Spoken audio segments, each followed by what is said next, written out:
इससे उसको लगेगा कि कितना बढ़िया देश, सब कुछ छोड़ के इसका चलेगा। लेकिन आज भी इसने हमसे कुछ भी नहीं छीना। तो आपको इंडिया आने की परमिशन नहीं लेना है, जब मन तब आ जाए। एक तो अगर कारखाना भी डाल दिया कितना फायदा हो जाएगा। मित्रों ये सही था कि नहीं था? पाकिस्तान में बस जाइएगा तो ओवरसीज मिलेगा। बताइए, अगर हम जाके जापान सेटल हो जाते हैं, अगर कोई बाहर का व्यक्ति, कोई नॉर्मल विदेशी है, भारत में आ रहा है घूमने के लिए, तो उसको क्या करता, घूम सकता है, कोई दिक्कत नहीं है। लेकिन उसके साथ भेदभाव होता है। भेदभाव कहां होगा? अगर जाएगा किसी ताजमहल घूमने तो उसका टिकट ज्यादा, और इंडियन रहेंगे तो उसका टिकट कम। बिहार में देखिएगा, नालंदा खंडौर जो विश्वविद्यालय को तो खंडौर बना दिया। आप घूमने जाइएगा तो 30 रुपया, और जाएगा तो 500। अंतर देख रहे हैं कितना ज्यादा है? तो बहुत दिक्कत होता था। तो जो Indian person of Indian origin रहते थे, उन लोगों को कहा जाता था कि आप भारत में आ सकते हैं, आपके साथ भेदभाव नहीं होगा। लेकिन इसे 2015 में समाप्त कर दिया गया। समाप्त करके इसे मर्ज कर दिया गया किसमें? ओसीआई। ओसीआई की व्यवस्था 2005 में की गई थी और 2015 में इसे इसमें मर्ज कर दिया गया था। OCI, overseas citizen of India.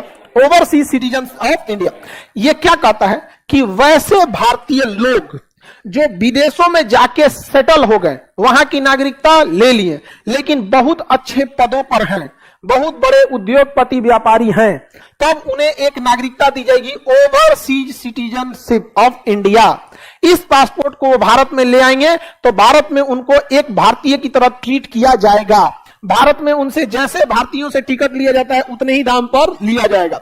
Bharat में हर वो काम कर सकते हैं जो एक आम नागरिक करता है, लेकिन वोट नहीं डाल सकते हैं, वोट नहीं डाल सकते। इससे फायदा ये हुआ ना कि जितने बड़े बड़े व्यापारी थे जो चले गए, तो भारत जब आते थे ना तो उनको हर महीने पुलिस स्टेशन में जाके अपना रिपोर्ट दिखाना होता था कि अभी हम इस पुलिस स्टेशन में हैं, अभी इस पुलिस स्टेशन के एरिया में हैं, हर महीने। बाद में इसे 6 महीने किया गया था। लेकिन कितना खराब लगेगा, कोई चला गया अमेरिका में, वैज्ञानिक हो गया, वैज्ञानिक ही वाला नहीं, साइंटिस्ट हो गया। तो अगर नासा में जाके साइंटिस्ट हो गया, अब भारत आ रहा है घूमने के लिए, तो भारत में उससे अलग टाइप का बिहेव होगा। 40 रुपए की जगह 500 दो, हर 6 महीने पे बताओ कि हम किस पुलिस स्टेशन के एरिया में हैं, उसको अच्छा नहीं लगेगा। समझा क्या? एक तो भारत अपने से छोड़ दिया।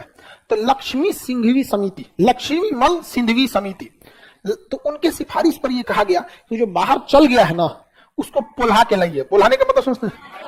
फुसला के लाइए। अब वो नासा में हो गया वैज्ञानिक, भारत में आएगा, पासपोर्ट एयरपोर्ट पे दिखाएगा, कोई दिक्कत नहीं, गुड मॉर्निंग सर, बढ़िया सी इज्जत होगा, भैया बढ़िया आदमी है, गया देखेगा वहां पे। इंडिया में कहीं घूमेगा कोई टेंशन नहीं, बराबर टिकट, केवल उसको क्या नहीं देने दिया जाएगा। इससे उसको लगेगा कि कितना बढ़िया देश, सब कुछ छोड़ के इसका चलेगा। लेकिन आज भी इसने हमसे कुछ भी नहीं छीना। एक काम करते हैं, ओवर टाइम इंडिया के लिए काम कर देते हैं।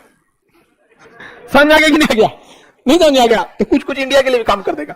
तो बढ़िया चीज है कि नहीं? तो पर्सन ऑफ इंडियन ओरिजिन का तब तो कोई मतलब ही नहीं रह गया। जो काम ये कर रहा था वही काम कौन कर दिया? Overseas citizen of India. तो पर्सन ऑफ इंडियन ओरिजिन को क्या कर दिया गया? समाप्त करके ओवरसीज में रख दिया गया। उसके पासपोर्ट में क्या लिखा रहेगा? Overseas citizen of India. India में जैसे आएगा पता चल जाएगा लोगों को। अच्छा, कोई इंडिया से चल गया है, नीरव मोदी भाग गया इंग्लैंड, क्या ओकरा दिया जाएगा पर्सन ऑफ? आप ही हैं, चल गए इंग्लैंड में, जाके हुए बियाह शादी करके बस गए, कमा खा रहे हैं, कोई खास काम नहीं कर रहे हैं, तो आपको दे देगा? गृह मंत्रालय देता है ये सब चीज, बहुत झमेला, नहीं देगा आपको। तो आप आएंगे तो आपके पास अमेरिका का पासपोर्ट रहेगा, शकल से लिखे लगेंगे इंडियन, पासपोर्ट पे सीआईए से बोला 4 बार रोकेगा, आधार कार्ड पीछे घूमिए, पूरा बढ़िया से खंगालेगा, आपको खराब लगेगा। लेकिन अगर वहीं आप जाके अमेरिका में सेटल हो गए, बढ़िया उद्योगपति हैं, बढ़िया काम कर रहे हैं, बहुत बेहतरीन है, आएंगे, अगर आपके पासपोर्ट पे लिख दिया ओवरसीज सिटीजन ऑफ इंडिया, तो आपको इंडिया आने की परमिशन नहीं लेना है, जब मन तब आ जाइए। और जैसे वो देखेगा सीआईए से बोला तो उसको ट्रेनिंग दी जाती है कि ऐसे लोगों को इज्जत से, गुड मॉर्निंग सर, तब कैसे हैं सर, एकदम बढ़िया। अब आप जा रहे हैं लंदन में, कोई आपसे पूछ दिया और सब घर द्वार ठीक ठाक कर दिया, कितना खुश हो जाएंगे, अरे बाप रे वाह। और ये तरीका लंदन में पूछ लो कि क्या हाल बा मोतिहारी के नहीं समझा गया, गांव वाला आदमी मिल गया, आप एकदम खुश हो जाता। उन लोगों को प्रॉपर ट्रेनिंग होती है, अब वो खुश हो जाएगा। तो बड़ा आदमी है ना, बड़ा व्यापारी, यहाँ एक तो अगर कारखाना भी डाल दिया कितना फायदा हो जाएगा भारत को, दिमाग लगाया गया। आप बताओ मित्रों, ये सही था कि नहीं था? बहुत बढ़िया चीज है यहाँ पर, समझ में गया। लेकिन इसमें एक शर्त है, आप पाकिस्तान जाके सेटल हो जाएंगे तो आपको ये नहीं मिलेगा। हंस रहे हो, ये रियलिटी है। अगर आप भारत के शत्रु देश में जाके सेटल हो जाते हैं, आप कुछ हो जाइएगा ना, तो आपको ओवरसीज नागरिकता नहीं मिलेगा। अब इसमें कोई फिक्स देश नहीं है, भारत शत्रु देश की लिस्ट में जिसको जिसको डालेगा आप ऑटोमेटिक हो जाएंगे। जैसे पाकिस्तान है शत्रु देश, चाइना को हम लोग नहीं डाले, चाइना को नहीं डाले हम लोग, बांग्लादेश को, समझ में आ गया कि नहीं आ गया? इन दो देश में जाके सेटल हो जाएंगे ना, तो आपको ये नागरिकता ओवरसीज वाला नहीं देगा। चाइना से हम लोग का बहुत व्यापार होता है, समझ आ गया कि नहीं? चाइना को व्यापार बहुत ज्यादा हो जाता है। पाकिस्तान में पहुंच जाइएगा तो ओवरसीज मिलेगा। कल को अगर सानिया मिर्जा पाकिस्तान की नागरिकता, अभी तो एनआरआई पे है, अगर पाकिस्तान की नागरिकता ले लेती हैं तो उनके अंदर हर वो क्वालिटी है जिस आधार पर उन्हें ओवरसीज दिया जा सकता है। एक अच्छी वेल एथलीट, मतलब टेनिस की तो अच्छी खिलाड़ी, सब चीज है, लेकिन फिर उन्हें ओवरसीज के अंतर्गत नहीं दिया। क्यों? शत्रु देश में। किसमें? शत्रु देश। पता चला वहां ले गए, वहां आईएसआई के प्रभाव में आ गया कोई, यहां आने के बाद टर्न हो दिया। ये सब नहीं होना ओवरसीज में। प्रियंका चोपड़ा अभी एनआरआई, जिस दिन अगर वहां का नागरिकता ले लेंगी तो भारत का खत्म।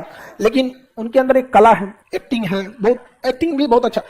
एक मूवी थी ना मस्तान, बाजीराव मस्तान, उसमें क्या एक्टिंग, प्रियंका चोपड़ा उसमें भी है ना, काशीबाई बनी रहती, क्या एक्टिंग की, समझ में आ गया कि नहीं आ गया? हाँ, बॉलीवुड में चली गई। हमको फिल्मी दुनिया का इतना आइडिया नहीं रहता। फिर बताइए, अगर हम जाके जापान सेटल हो जाते हैं, और जापान की एक बात पूछ रहे हैं आपसे, तो हमें अगर जापान की नागरिकता ले लेते हैं तो क्या भारत सरकार हमें ओवरसीज नागरिकता देगी? हाँ, दे देगी हमें, समझ में आ गया कि नहीं? लेकिन नेतवा नहीं चाहेगा सब देने के लिए, क्योंकि उसको पता है कि ये आदमी ठीक नहीं। हम जापान जाने वाले हैं, हाँ, कभी नहीं जा सकते हम। बिहार तो छोड़ना ना करेंगे हम, भारत छोड़ने की बात तो बहुत दूर है। हम बिहार ना छोड़ सकते, तो भारत तो, जैसे बिहार से आदमी झारखंड चला गया तो क्या दिक्कत है, देश में ही है। महाराष्ट्र चले गए देश में, तो वो तो छोड़बे नहीं करेगा आदमी। हम आपको बस एक समझने के लिए बता रहे हैं कि किस कैटेगरी के लोगों को ओवरसीज दिया जाता है, सबको नहीं दिया जा सकता। उसके लिए आपको ऐसा लगना चाहिए कि हाँ, देश को दोबारा आपसे रिटर्न है। समझ में आ रहा है कि नहीं आ रहा?